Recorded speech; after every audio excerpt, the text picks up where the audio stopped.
afternoon, ladies and joints. I know I'm a little bit late, but overslept. Happens. Okay, so I'll come to the point. This has been an interesting week, has it not?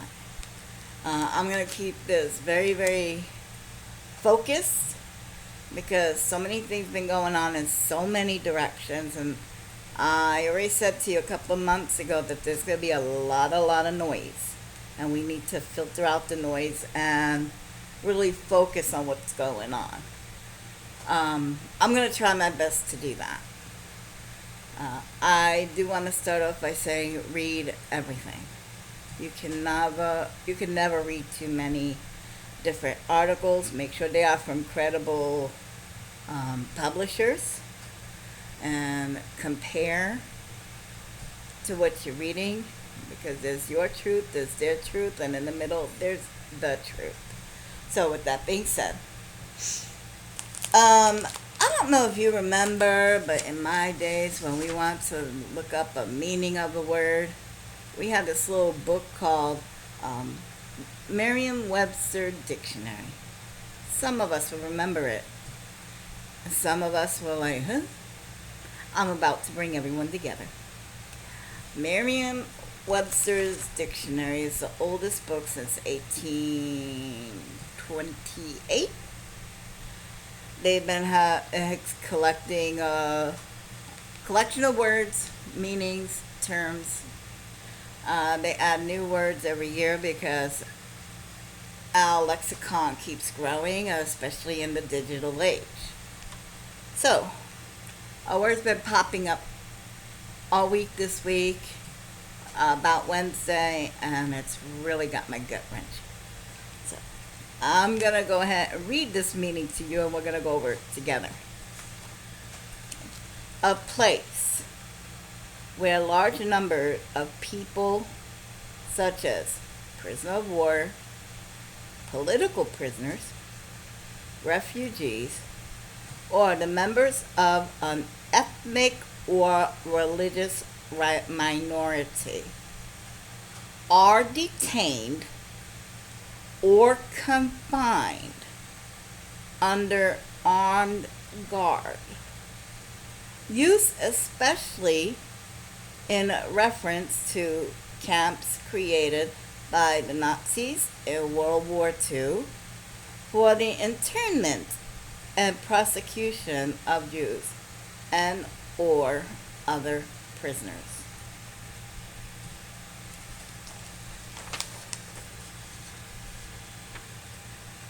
Merriam-Webster Dictionary. It doesn't say you kill them. Those are death camps. Death camps are different. In China, they call them re-education camps. Some places call them labor camps. We call them internment camps. What it is a place where you gather a large number of people and you hold them without due process. Everyone is complaining, due process, due process. I require due process. Well, so do they. We're arresting people that didn't do no harm. The only harm they've done was that they didn't want to get killed in a country that has no food. Remember, was it Ecuador? No, it wasn't Ecuador. You see, I've been reading so much.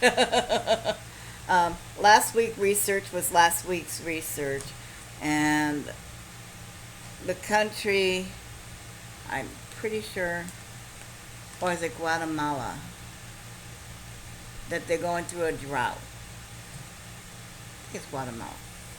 Anyway, they're going through a drought. In my previous video, I need to review it, and it will tell you that there's no food. The farmers aren't growing any food, and that's why there's a food shortage. The aid that we send to these countries are to buy drought-resistant seeds and to educate the farmers how to utilize the little bit of water they do have. Without food, the people are getting desperate, so most of them are going to go into life of crime. What better, the quickest way, not the better way, but the quickest way to get money is through criminality. If you're going to try and do it the right way, but there's no legal way, and you got a hungry kid, you're going to do what you have to do. And then you have gang members saying when your daughter reaches a certain age, she will prostitute for us. Your son reaches a certain age, he will sell drugs for us. And if your kids won't do that, they end up dead anyways. So if your child is hungry, they're going to die anyway because the gangs are going to kill them. What you're going to do? You're going to send them up here. Well, at least the hopes they have a better chance of survival. Now, they're here. We're not giving them soap. We're not giving them toothbrush or toothpaste. We're not even giving them a mat. Even in preschool, you give the kids a mat to lay on. So we're not even giving them a mat. In the Geneva Convention Treaty on the refugee POW camps, and that's supposed to provide soap, toothbrush, toothpaste, bedding, change of clothes. Under the Geneva Convention, they're supposed to do this. So we are violating the Geneva Convention. We are also violating the 14th Amendment. The 14th Amendment is that everyone gets a fair representation under the letter of the law. These kids are not getting a fair representation. No taxation without representation kind of thing. No, you can't just stop someone because you think they may be up to something. You have to have just cause.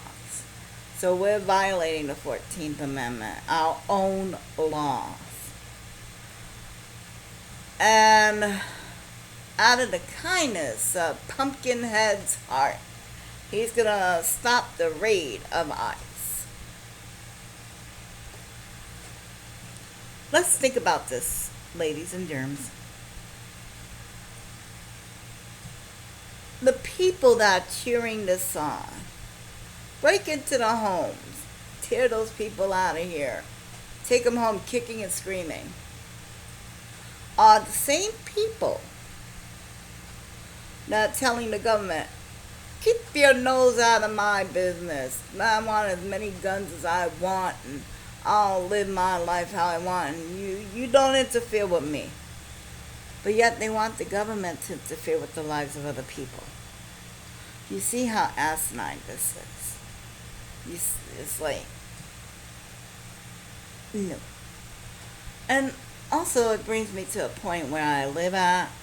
I don't know where you live at, but there's a large amount of churches over here. You cannot follow Christianity and be okay what's going on at the border. You can't. Because Christ was homeless. I don't know if you knew that. Oh, his mom had an address. Not P.O. Box, physical address, not like we know today, but his mom had a home. His father had a home. He didn't own any homes. He depended on kindness of strangers to feed him, to clothe him, to give him a place to sleep, and he wandered around. Which is part of the reason why I don't personally myself follow Christianity, because how can you praise a homeless man on a Sunday and then walk right past one on a Monday? Two-faced. No.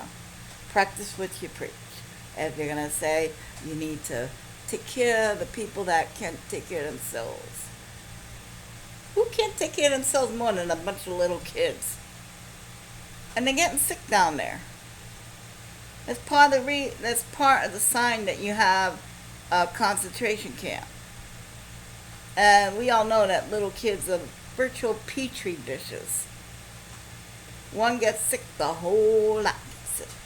And they're being denied medical care, they're being denied adequate food. The meat that they do get is almost spoiled. Um, and yes, there's a lot of people going down there. I think Joe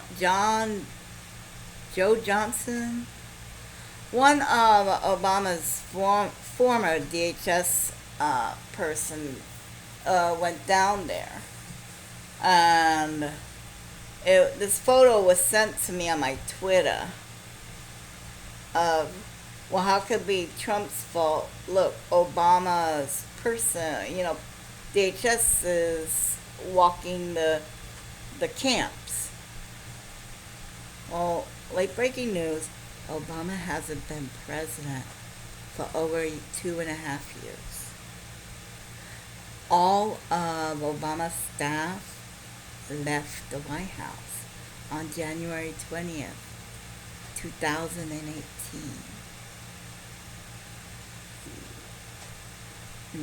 No, 17, I apologize. It was 16 we had the mishap at the election.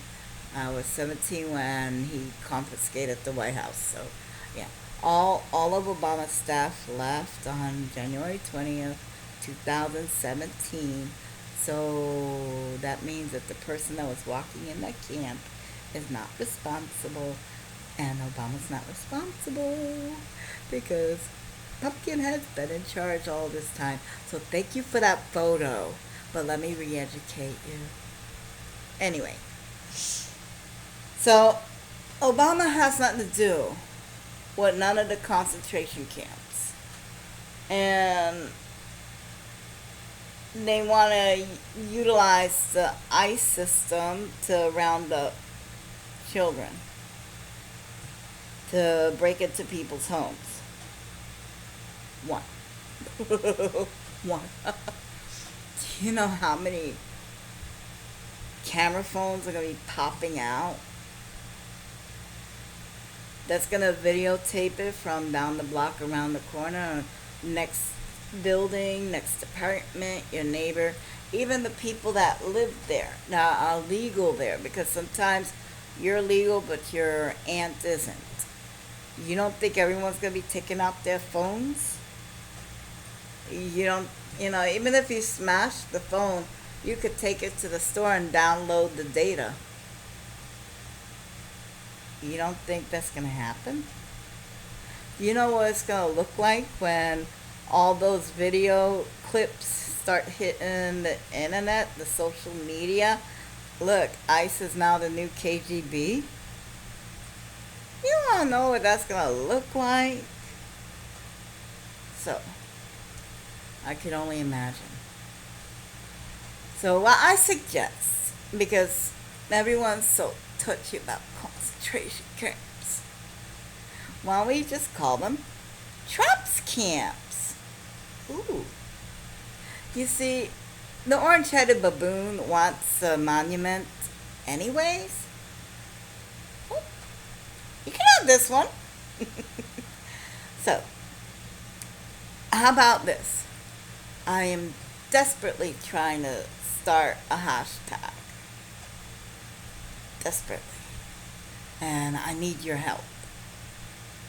In the comment below, on your Twitter, on your Instagram, on your whatever you use nowadays, the hashtag close down Trump's camp. All one word. Close down Trump's camps. This is his fault. This happened on his watch. In 10 years, between Obama and George Bush II. Maybe two people died, two immigrants died at the border. And this year alone, 6 were killing kids. Were snatching away from their parents the way they did the Indians, or excuse me, the indigenous people. Only true Indians are from India. Indigenous peoples. We forced the language, the English language on them. And then we adopted the kids out to American families so we could train them to be a good American citizen. Yeah, Mom gonna be doing so many eye rolls lately. Anyway, which brings me to another interesting. Where they plan on putting these new Trump camps? Well, one of them's gonna be in Oklahoma for sure. Remember a few videos ago? If you've been with me this long, I kept saying the number 15 kept popping up in my head, but I don't know if it's 15 or 150 or 1,500. I do know I see a 1 and a 5 and maybe a couple of zeros. Impossible to be 1,500. The number is way too big. But I was seeing now, it's like, I saw 1,500. But the number's way too big, so I just assumed, okay. I bring that up because in Oklahoma, there's a fort called Fort Sills. Look it up. You're going to be surprised what you find. Fort Sills was an internment camp for the indigenous people at the end of the Trail of Tears. That was one of the places they were held before we designated them to reservations. Yeah, I come in, I steal your house, and then I'm like, well, you could do whatever you want in the broom closet. That broom closet's all yours. You could decorate it however you want. In the meanwhile, I steal your entire house. Yeah. Anyway, you could tell how. So we come in, we steal their land, we give them a little bit of spot in the corner, we expect them to be happy with that. But that is what happened. And then when we were done decimating the indigenous people of this land, back in the 30s, when Pearl Harbor happened, we gathered up all the Japanese people because we were scared of them. Ooh, they were creepy. And we housed some of them in Fort Sills. Okay. Fort Sills is getting ready to be reopened in July. Guess who they're going to put there? I'll give you one guess how many. Oh, yes, my little Annabellas. You caught up with me. Yes. It's now going to be a new Trump's camp in Fort Sills to house 1,500 migrant children who were kidnapped from their parents. That's why I kept saying 1,500. Anyway, I'm not making it up. Go back, look at my other videos. If you've been with me a while, you already know. Something else I want to talk that happened this week, real quick. This thing between Biden and Booker. Biden made a gaffe. He knew that when he ran, he was a walking gaffe machine. He knows it. Some Democrats took offense to what he said. As they should be. We don't talk like that no more. That Democrat that gives a fish fry in South Carolina was like, I know where he's coming from because I have to deal with Rumsfeld years ago, and we all know how racist he was. Okay, the dryer seems to be having a conniption. Alright, it'll be okay. Anyway. So, it was supposed to be buried. The hatchet was supposed to be buried. Booker and Biden called each other. They talked to each other. And then this morning, Booker decided his feelings were still hurt. And he went on TV. And he continued talking about it. First off, let me tell you this. If you're going to be so bent out of shape because you can't handle this little scenario that Biden misspoke, you talked. Both you guys talked. Both parties agreed to call it, you expressed yourself, you expressed remorse. Biden was going to give tell his part later. Booker was like, it's over. And now you decided you're hurt again. If you cannot handle this between you and Biden, Trump is going to eviscerate you. Because he's not going to have no mercy. He's not going to say, oh, I'm sorry I hurt your feelings. No. If he knows you have a wound, not only is he going to be poking at it, he's going to be pouring salt on that. That's one. Two, you just gave them the race card to play against Biden. You just undercut your own party.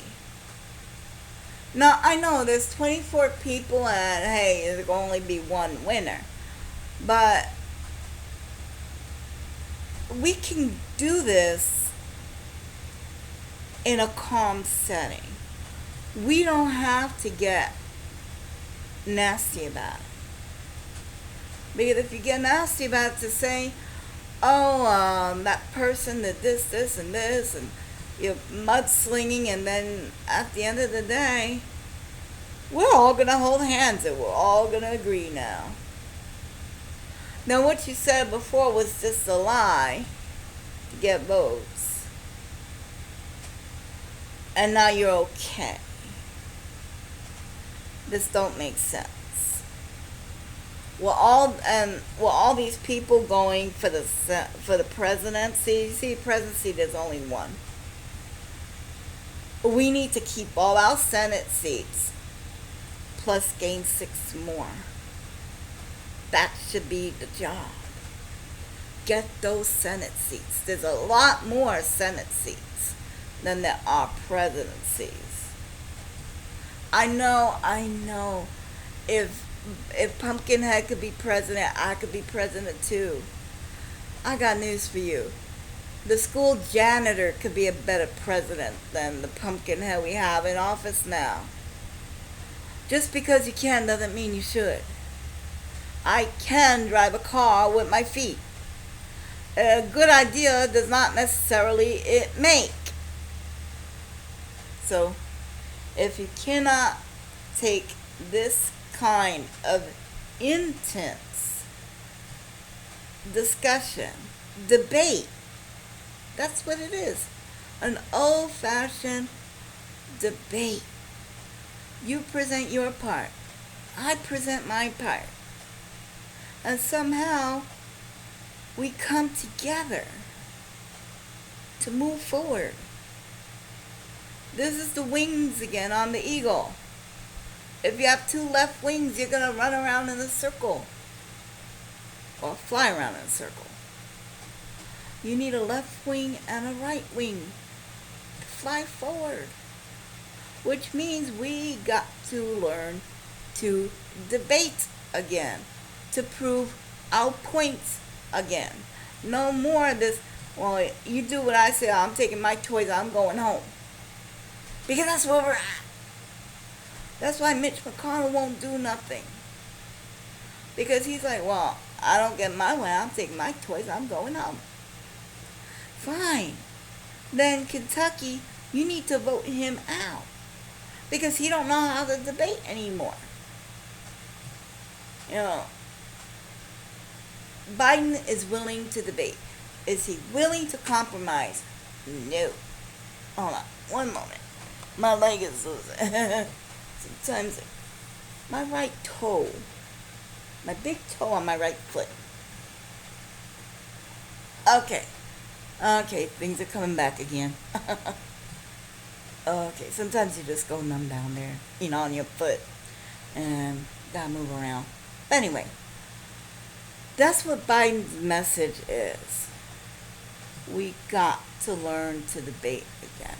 Debating does not mean compromise. It does not mean, well, you're right, I'm wrong, so I give up, you win. It means you can both be right. You can both be right, but from different angles. Something controversial. Not too controversial. Gentlemen's club. We'll call them gentlemen's clubs. That's a horrible place. It's where women are used as property and they get shorted and guys treat them as property. It's a horrible place. Other side, it's a fun place to hang out with your friends, with the guys. See some beautiful women. You're not allowed to touch nobody, so you're just there. I don't know. You're just looking around. Which if you're going to look, you could do that for free at home. But that's just me. I don't go there. So the controversy is where it should be. Should it be in an industrial area? Well, that means those girls that got to drive back and forth are going to be, should it be in a neighborhood? Well, no, you don't want that. So you compromise. You compromise where to put those kind of venues. You don't want to be out to where it endangers anybody, but people are going to go. I don't have to agree. I do not have to agree with that. It's like you don't want it near the kids, of course. You don't want it near the schools, the churches, the playgrounds. Maybe across from a shopping mall or a strip mall. You got the strip mall here, then, you got the strip mall on this side, and across the street, you have a little area, maybe that'd be a good place to put them. But this again is called compromise. Now, am I shouting out for this? No. No, not by a long shot. But if Cory Booker cannot face a debate and he gets all bent out of shape because of this, Trump's gonna eviscerate him.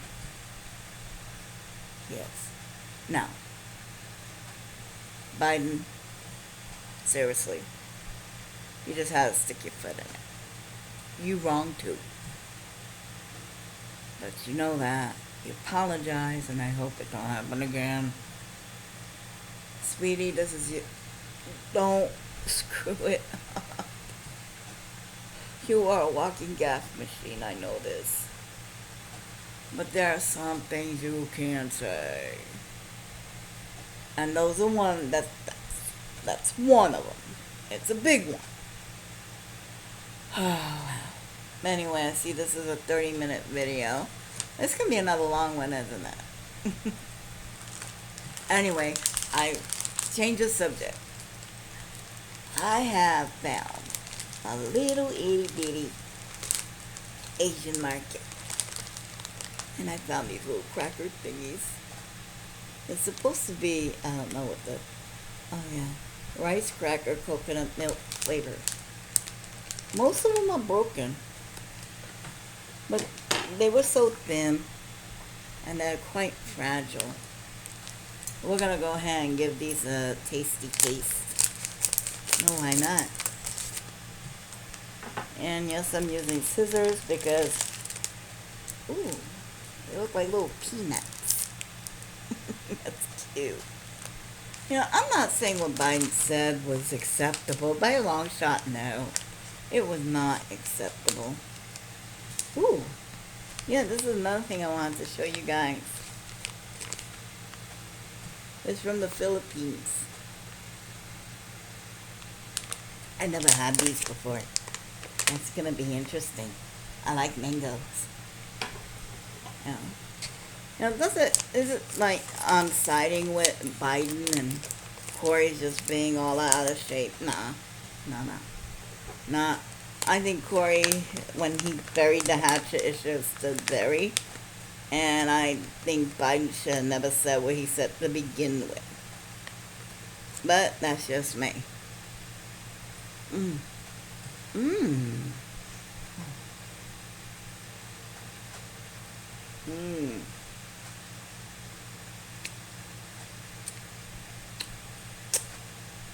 Oh dear God. Mmm. Mmm. Oh, that's covered with sugar. And you could taste the intense little mango flavor. This is going to be very, very rubbery. Not rubbery, but chewy.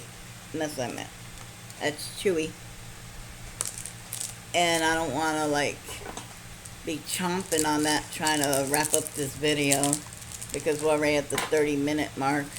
No, we passed the 30-minute mark. Ooh. That is nice. That smells like coconut.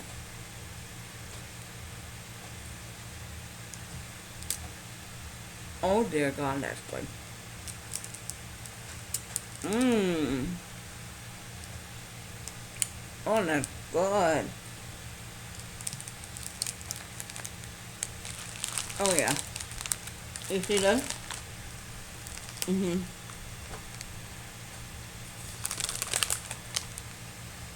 And I'll make sure you get all the writing on there. That is so good. Mmm. Oh God. Mmm. Mmm. Oh, it's like eating dessert. Mmm. Mmm. Mmm. Mmm. Now, the dry mango, and that's like, chewing on a taffy. It's really, it's actual dry fruit. See? It's actual dry fruit, but by the time I whittle that down, this would be a full hour video. I'm not going for that. You know? And what everyone going, like I said, what everyone going for these president jobs, there's only one president job. We need to keep hold of that Senate. And let's close down the Trump camps. Hashtag close down Trump's camp. That's a good one. I think we should take that up. And how we feel about it, do you think will make a difference? I don't know. All I know that this been on my mind all week. And instead of letting it go drive me crazy, I just dump it all here. I can really good cracker. God, that's good. Anyway, I hope I don't come off and I hope I don't make anyone angry. I wasn't trying to side with either one of these fellas. I met Corey. I mean, look at my Instagram post. He's a really nice guy. And Biden, my God, he was, he's been fighting for equal rights for the longest.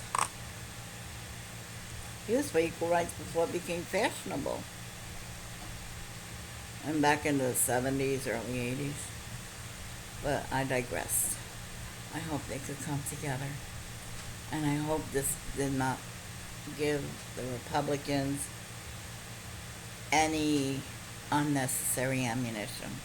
Because they're already going to throw everything at whoever gets the nomination. Especially if they're threatened by that person. So, well, I would like for, if you're concerned, if you want to get things going, you don't know how, at this point, you need to put pressure on your senators. Kentucky, I think we're waiting on.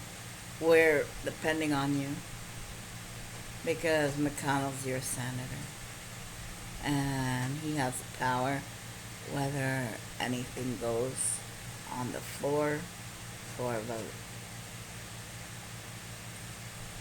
So it's up to the people of Kentucky to make a lot of noise, to let people know, to let the senators know the people are not happy. Call them up, leave messages, go to their office, flood their mailbox, and let these people know what you want, because they work for us. What McConnell's doing is wasting my money. Quit doing that. If he's not gonna have a vote, if he's not gonna put a vote, then I don't think I should pay him his salary. Oh, and that's another thing. The senators all agreed that they're gonna get a raise. Well, you really can't blame them. It's been 10 years since they got a raise. It's been 20 years since the American people got a raise. But anyway, hope for the best, prepare for the worst. That way we always come out somewhere in the middle. And remember, hashtag close down Trump's camps. See you next week, alright?